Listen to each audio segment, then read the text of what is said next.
Welcome to Disruptive Successor, a show for next generation leaders in family businesses and entrepreneurs who want to disrupt the status quo and take their existing business to a whole new level. We all know that what got us here isn't going to get us there. This show will provide inspiration, advice, and resources to help you create massive impact. Hi, it's Jonathan Goldhill, author of the book Disruptive Successor and host of the podcast Disruptive Successor Show. I wanted to take a few minutes and talk a little bit about the book, the podcast, and basically why I wrote this book. Because I appreciate some of you have been listening to the podcast episodes where I've been interviewing family business advisors, experts in family business, as well as owners and leaders of family businesses that have maybe some kind of a disruptive successor story. So I wanted to talk a little bit about why I wrote this book and what's in it for you to maybe read if you haven't read it yet. So I want to start with a quote from Buckminster Fuller, which I think is a very meaningful reason for why I wrote the book.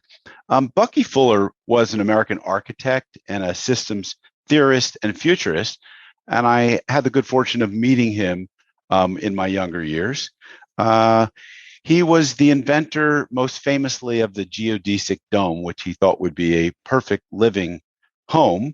It didn't actually take off, but nonetheless, he is considered to be a thought leader. And he said, which I quote from page 23 of my book, chapter 1, "If you want to teach people a new way of thinking, don't bother trying to teach them. Instead, give them a tool, the use of which will lead to new ways of thinking." So my book is basically a tool book with wrapped inside of a playbook. And I came up with what I call the 7 P's playbook that every family business needs to scale up. And in a few minutes, I'm going to go through that. But the reason why I wrote this book is because I believe that there is a small army of what I call disruptive successors out there, and they're not organized. These are next generation leaders in family businesses. Many of them are in unsexy industries like construction or printing or business services. Typically, my clients are second generation leaders, but these could be multi-generational businesses. And the problem that many of these business leaders face is the transferring of ownership or leadership, transferring the baton from the founder or prior generation to the successor or next generation leader. And oftentimes this is met with some frustration on either the part of the child or the parent, or it could be children or parents. And so my book is written as a guidebook to help mentor that next generation leader, not only into how to make that transition, but how to prepare themselves to be a person that the business could be transitioned to. The reason why I think this is so important is because, well, there is research to back that disruptive successors are want to take over the leadership of the business, but many are not willing to take on the risk. So consider some of these statistics that I think are very telling. So this is from a global survey conducted of next generation family businesses. It was done in 2016 by Deloitte. And they found that 80% say their leadership style will be different from the previous generations. Well, that fits with my clients. And they say 56% will change the family company strategy. And 56% will improve corporate governance structures. 76% say innovation is a top 3 priority for the next generation leader. And my experience that says is true. 51% intend to take more risk than their predecessors, but in a more controlled way. 55% say their companies innovate at a faster pace than the competition. And 61% of previous generation family members are aware of the need for innovation. Yet, 40% are not so willing to take on the associated risks. So it's estimated that 40% of family business owners expect to retire in the coming few years.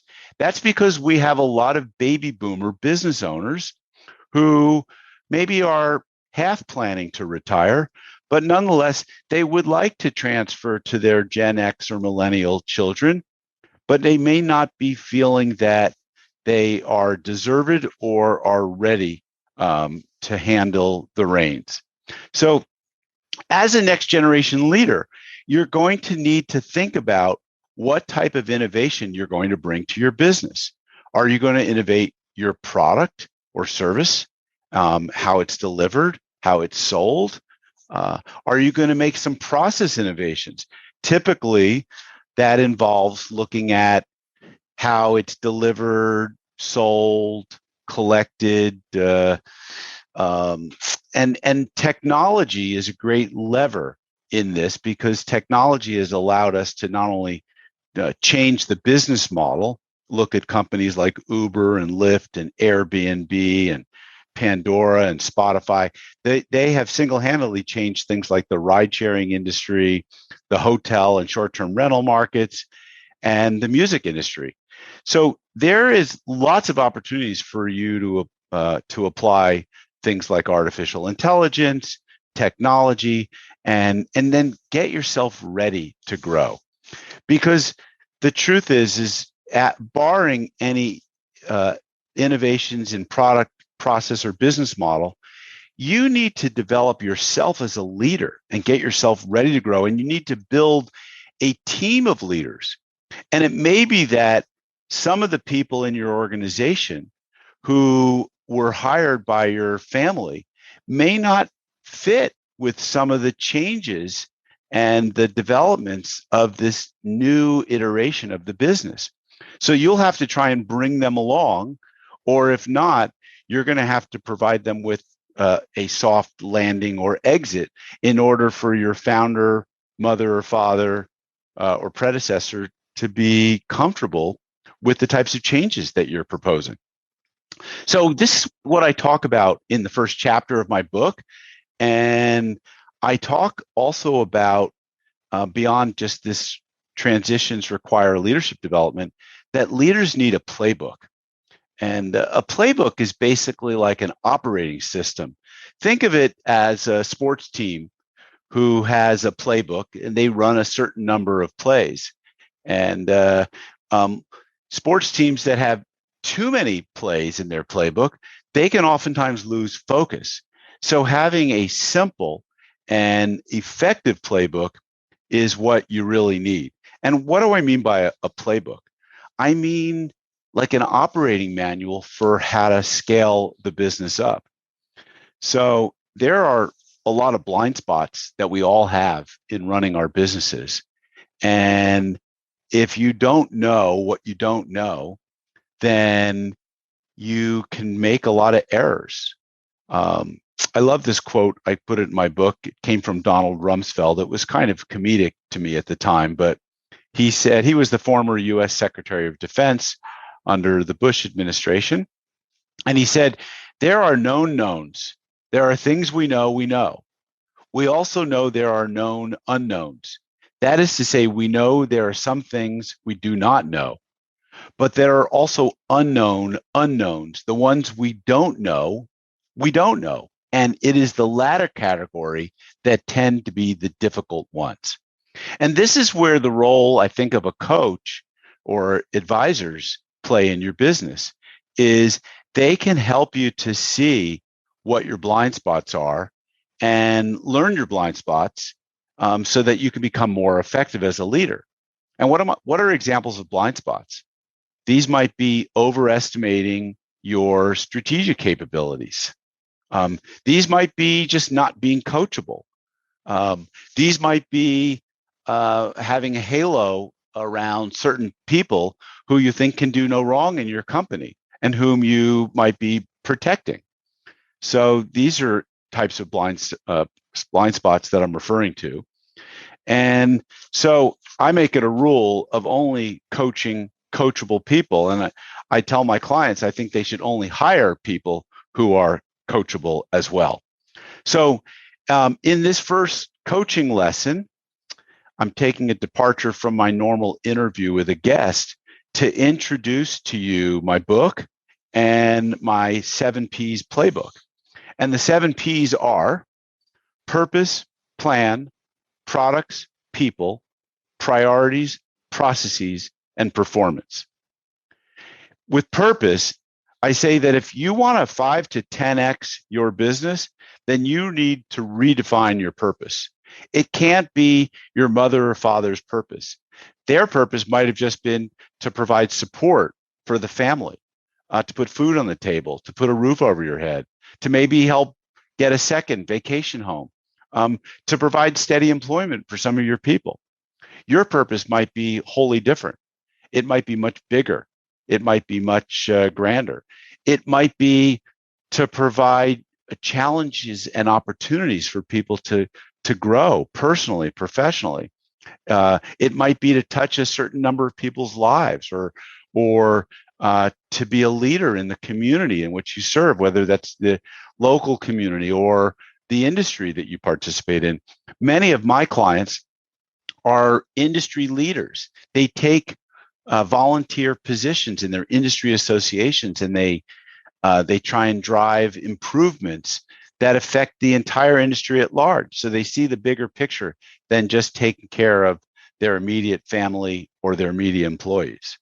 And so redefining that purpose and getting your employees engaged in it will not only attract the right types of people, new hires for your company, but it will also mean that the people who are working for you are more connected and engaged to where you're going and what you're all about. The second P is plan for your 10x. Like it's been said too often that, the failure to plan is the plan to fail. So imagine for a moment that you're building a 5,000 square foot home on land you own. And when you arrive on the building site, you see workers scrambling around doing work, but everyone seems to be working randomly. When you ask the general contractor to show you the blueprints, they say, well, we decided not to use blueprints. We're just winging it. We'll see what happens. Would you keep them on as your general contractor? Of course you wouldn't. And of course they wouldn't say that either. But how many business owners and leaders go to work each day without a clear plan and just winging it, kind of reactively responding to what comes in the door, the window, over the phone, opportunities? The fact is you can't scale a business without a plan and a team aligned around that plan. You're not going to get buy-in investment from your employees, from your shareholders, your stakeholders, or from your family whose business you're about to take over. You've got to plan, and you've got to be able to communicate that plan effectively with all the stakeholders. Now, you might need to also redefine what your products are, and that's where I talk about the product innovation mostly. But how do you deliver your product in a way that's more competitive, that differentiates you from other companies selling your same product or service or similar product or service? What makes it so that you stand out? What makes it so that you're in a category of one? You're the only company that they think about when they choose to hire someone who does what you do.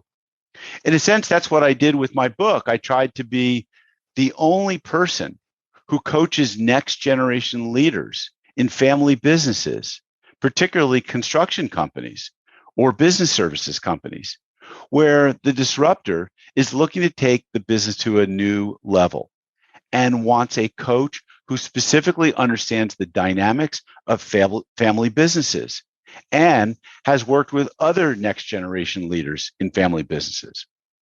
Not only that, I come from a family business where I would have been a next generation leader had my family's business lasted into the fourth generation. So this way I get to do it with you, although I didn't get a chance to do it in my family's business. So the next P in my 7 Ps is developing your people into A players. And this is arguably, I think, the biggest and most important thing in any business, and that's your people. How well are you leveraging getting the right people into your business? Do you have a leadership team that is filled with A players? Would you enthusiastically rehire most of the people in your company? If the answer is no, then you probably have some dead weight and people who don't belong or fit with the culture.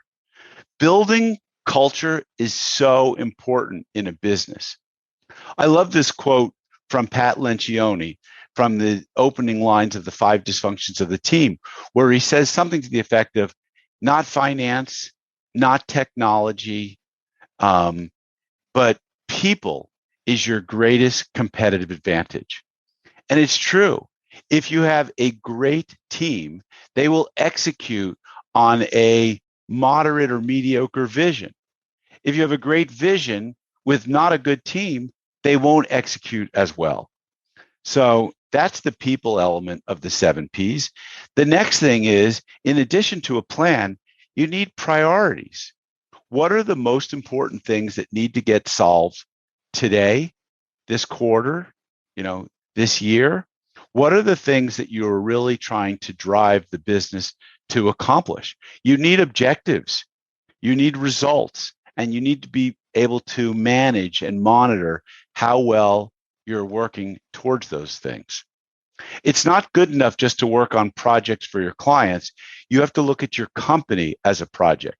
You have to treat your company as a client, and you have to work on your business, not just in it.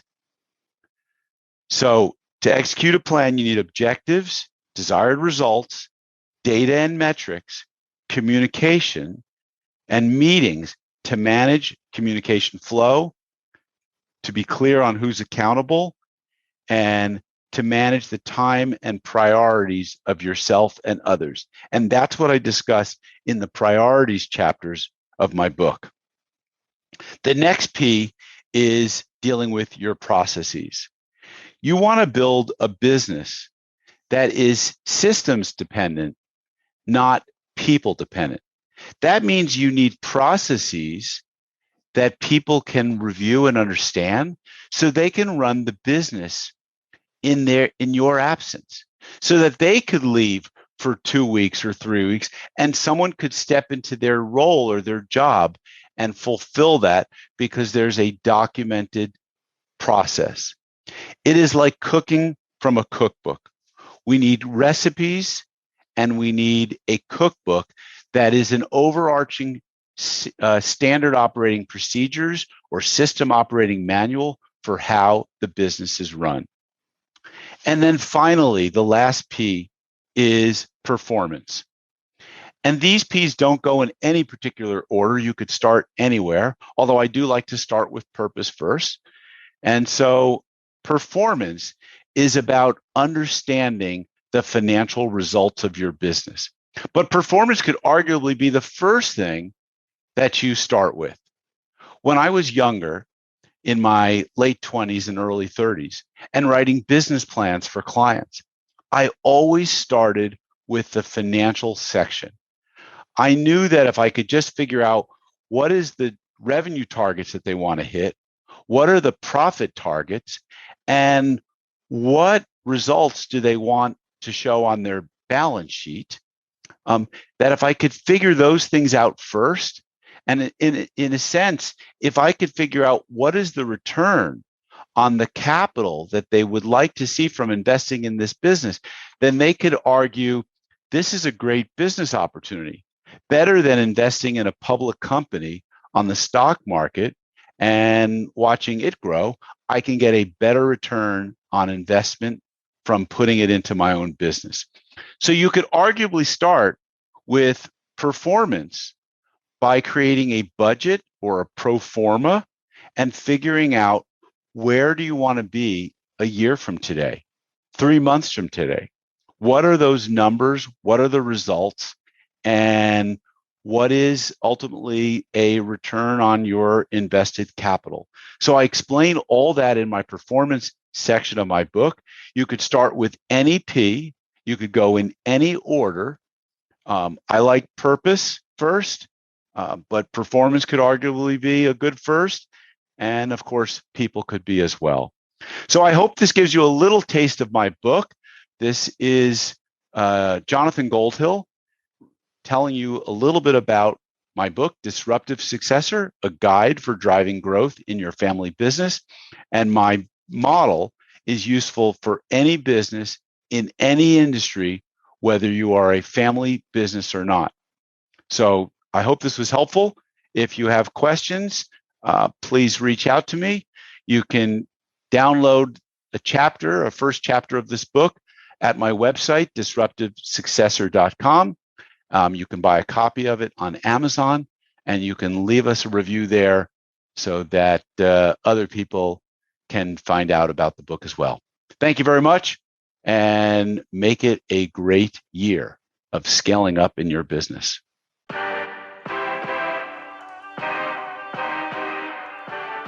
Thank you for joining us on the Disruptive Successor podcast. If you enjoyed today's episode, please subscribe, review, and share with a friend who would benefit from the message. If you're interested in picking up a copy of my book, Disruptive Successor, go to disruptivesuccessor.com.